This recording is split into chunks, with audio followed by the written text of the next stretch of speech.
Hello dear students, I welcome all the standard 9 students on this online classes. As you all know that in the previous class we have discussed about the applications of Pascal's law, that is pressure exerted on a conformed liquid or confined liquid is transmitted equally and undiminished in all directions. Okay, inside the liquid, if any pressure is exerting on it, then that pressure will be transmitted throughout the whole liquid equally. Okay, that one is about Pascal's law, and related to that Pascal's law, one principle of a hydraulic machine we have discussed. Based on the principle of a hydraulic machine, hydraulic press, then hydraulic jack, then hydraulic brakes are there. Okay, based on the principle of a hydraulic machine, these all other devices are also used. Okay, so today we will be going to discuss about the different types of hydraulic machines, yes, like hydraulic press, hydraulic jack, hydraulic brakes. So the first one it is given here, hydraulic press. So without further delaying, let's get started this one. So this is a machine is used for shaping of metals using a compressive force. See, this is a kind of machine by the help of which we can compress different types of material by applying the compressive force. Okay, very nice figure it is given, and from the figure I will be explaining about that one. You just listen this carefully this one. So here the figure 5.12 shows a simple model of a hydraulic press. The object to be compressed, such as a bale of cotton, is placed above the piston D. Here you can see that one bale of cotton is there, which we need to compress it. Okay, because you know that one cotton will be expanded. That means it is not in the if it is not in the compressed form, then there will be chances to move here and there. That means it is very light object. It can be flew also, okay, because of the wind. So we need to compress that one. So the object to be compressed, here it is taken that bale of cotton, but some other object also we can take. So whatever the object we need to compress, that object should be placed above the piston D. The piston C and D fit tightly inside the vessel filled with liquid. Both the piston, that is piston D and C, are connected with one another through the liquid. Okay, a small effort F1 is applied on the smaller piston C of area A1. Okay, then what will happen? Let us see. See here the figure it is given 5.12, a model of a hydraulic press. Left hand side that piston D is there and right hand side piston C is there. Area wise that piston C is smaller than piston D. At piston C we need to apply some effort or force, yes. So pressure will be created at the right hand side, and that pressure will be transmitted throughout the liquid to piston D also. Okay, so here you can see that one. But the area of piston C is less than that of the piston D. That means A1 is less than A2. Okay. So the piston C and D fit tightly inside the vessel filled with liquid, and a small effort F1 is applied on the smaller piston C of area A1. A small effort, that is F1 amount of force or effort we have applied on the piston C. And you all know that one, that pressure or the force will be transmitted through the liquid to the other piston also. So a pressure P is equal to F1 divided by A1, that much amount of pressure will be created at piston C only.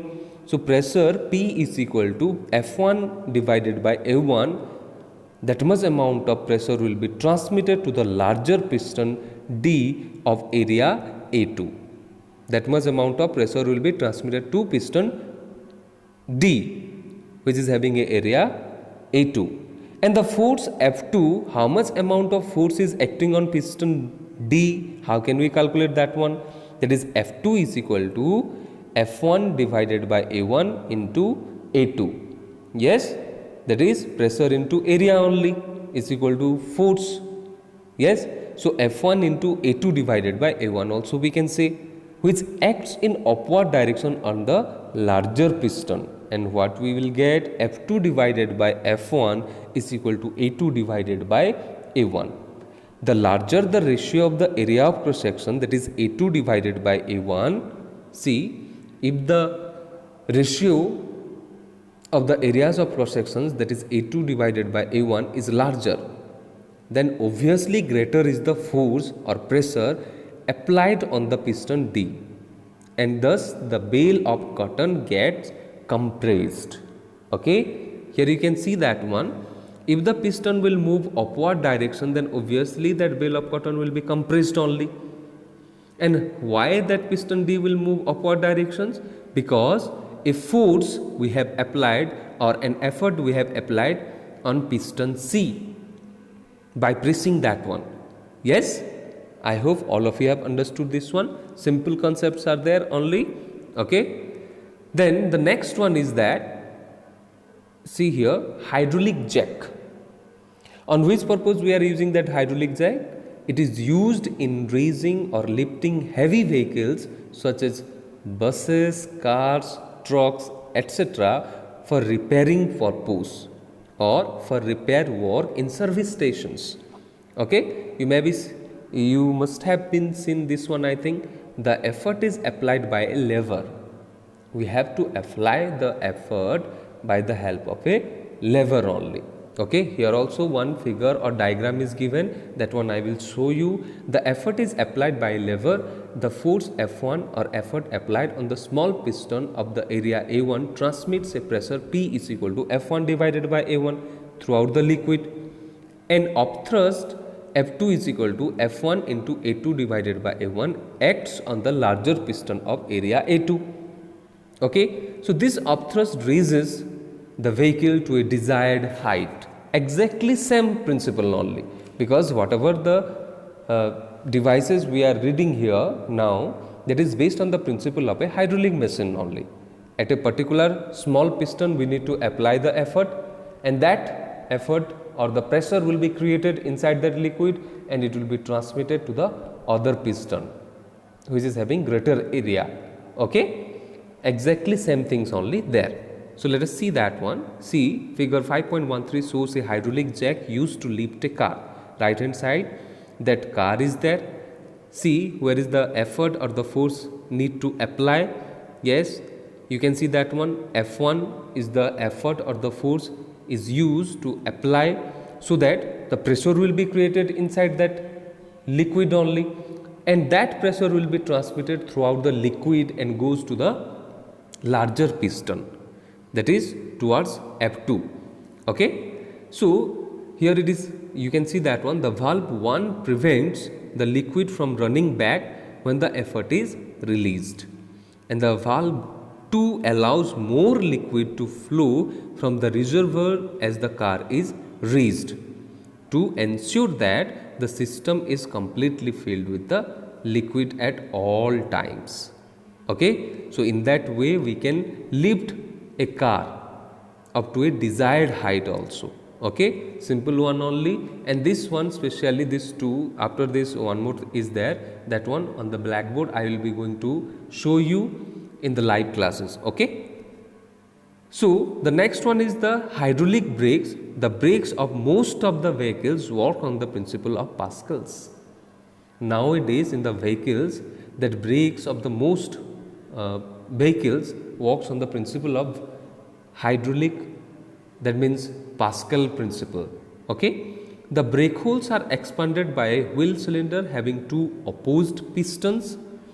These are forced outwards by liquid under pressure conveyed by a pipe from the master cylinder. See here about the figure, just I am going to explaining.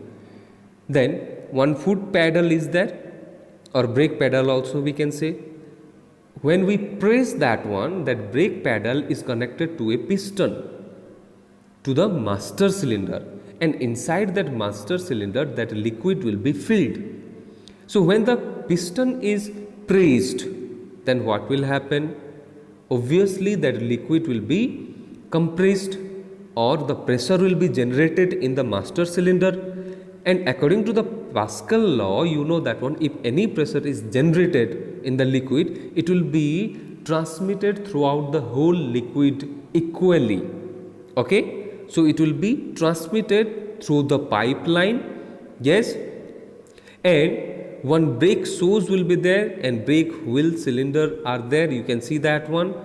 Yes, to the wheel that liquid will be going, and because of the pressure, one spring will be there, that spring will be stretched, and it will helps the wheels to stop the car.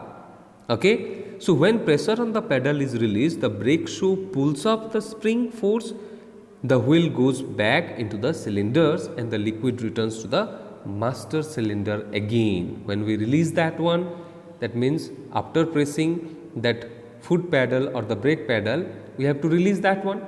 Again, when we release, that whole of the liquid is coming back to the master cylinder again. Okay, the advantage, what is the advantage of this system? That is, the pressure set up in the master cylinder is transmitted equally to all four wheels, so that the braking effort is equal on all the wheels, and we can stop the vehicle properly.